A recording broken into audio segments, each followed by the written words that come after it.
pimpinan sementara DPRD Kota SIP. Kami persilakan.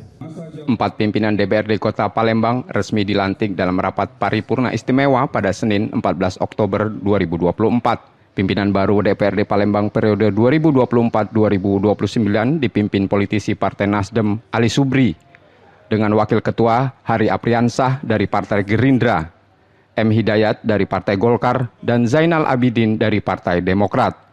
Setelah dilantik, pimpinan DPRD menegaskan komitmennya untuk mempererat kerjasama dengan pemerintah Kota Palembang dan pihak-pihak terkait.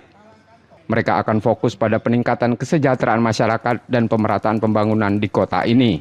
Untuk mencapai tujuan tersebut, DPRD berencana meningkatkan pendapatan asli daerah hingga 2,2 triliun rupiah pada tahun 2026. Selain itu, mereka juga akan mendorong peningkatan infrastruktur di beberapa kawasan tertinggal di Palembang.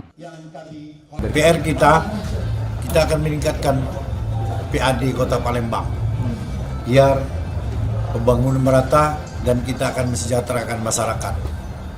Sebelumnya berapa Pak PAD kita? Dan PAD sekarang 195 triliun. Targetnya berapa? Insya Allah di tahun 2026 tapi, karena 2025 kan sudah dibahas.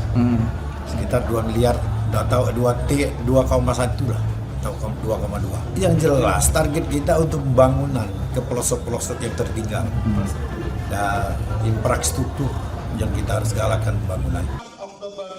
Pemerintah Kota Palembang siap berkolaborasi dengan DPRD demi kemajuan kota.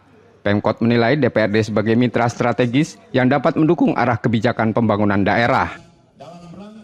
Ya, mungkin agenda-agenda pembahasan ya, mungkin berkaitan dengan perda yang belum selesai atau apa, kita akan bahas lagi. Tergantung agenda nanti dari sini, dari DPRD.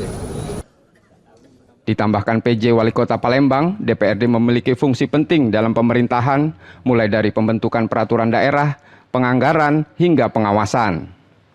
Nur Muhammad, Kompas TV Palembang, Sumatera Selatan.